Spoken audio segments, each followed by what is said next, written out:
মহারাষ্ট্রের কুর্সিতে কে বসবেন তা নিয়ে জল্পনা চলছেই। এই আবহে এবার মুখ্যমন্ত্রীর শপথ গ্রহণের দিন ঠিক করে দিল বিজেপি।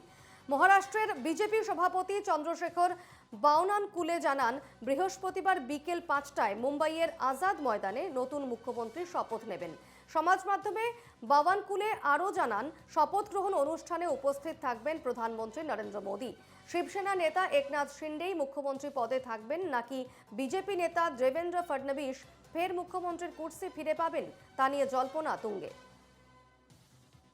এই মুহূর্তে আমাদের সঙ্গে টেলিফোনে রয়েছেন প্রতিনিধি বাসব রায়। বাসব, মহারাষ্ট্রের মুখ্যমন্ত্রী পদ নিয়ে রীতিমতো জল্পনা তুঙ্গে। বৃহস্পতিবার শপথ অনুষ্ঠান, কি জানা যাচ্ছে, কার সম্ভাবনা বেশি? সম্ভাবনা বেশি না, মোটামুটি স্থির হয়েছে দেবেন্দ্র ফডনবিস মুখ্যমন্ত্রী হবেন আপাতত। কিন্তু একনাথ শিন্ডে তার মুখ্যমন্ত্রীত্বের ক্লেমটা ছাড়েননি।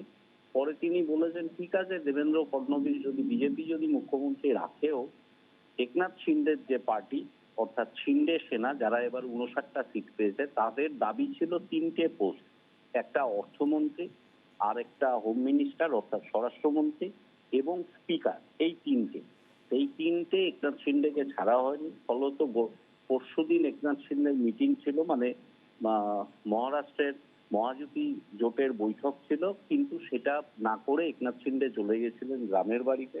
এখন যা পরস্পর বিরোধী কিছু খবর ভেসে আসছে, তার মধ্যে একটা হচ্ছে যে একনাথ শিন্ডের যে পার্টি অর্থাৎ শিন্ডে সেনা, এরা এই সরকারের মধ্যে মানে মন্ত্রিত্বে থাকবে না বা সমর্থন দেবে। অর্থাৎ একনাথ শিন্ডের যে পার্টি, তাদের কেউই আর কি মন্ত্রিত্বে আসবেন না, সমর্থন দেবে। এছাড়া একনাথ শিন্ডের আরেকটা ছিল যে উপমুখ্যমন্ত্রী করতে হবে তার ছেলেকে, যিনি এখন এমপি, সেটাও মানা হয়নি। তা মোটামুটি যা ঠিক হয়েছে, দেবেন্দ্র ফডনবিস হয়তো মুখ্যমন্ত্রী হতে চলেছেন। কারণ দেবেন্দ্র ফডনবিসের সঙ্গে আবার অমিত শাহর একটা সাফল্য আছে, এটা মানে যারা মিডিয়ায় কাজ করে বা খবর রাখে দিল্লি পলিটিক্স, মহারাষ্ট্র পলিটিক্স, সবাই জানেন। সেই জন্যই নামটা এখনো স্থির হয়নি। কিন্তু দেবেন্দ্র ফডনবিসই একমাত্র যার 5 বছরের মুখ্যমন্ত্রীত্বের অভিজ্ঞতা আছে। সেই জন্য আমরা ধরে নিতে পারি যে 5 তারিখ যে শপথ গ্রহণ অনুষ্ঠান হবে, সেখানে বিজেপির ক্ষেত্রে দেবেন্দ্র ফডনবিসকে দেখা যেতে পারে। এই হচ্ছে মোটামুটি পরিস্থিতি। বেশ, ধন্যবাদ বাসব।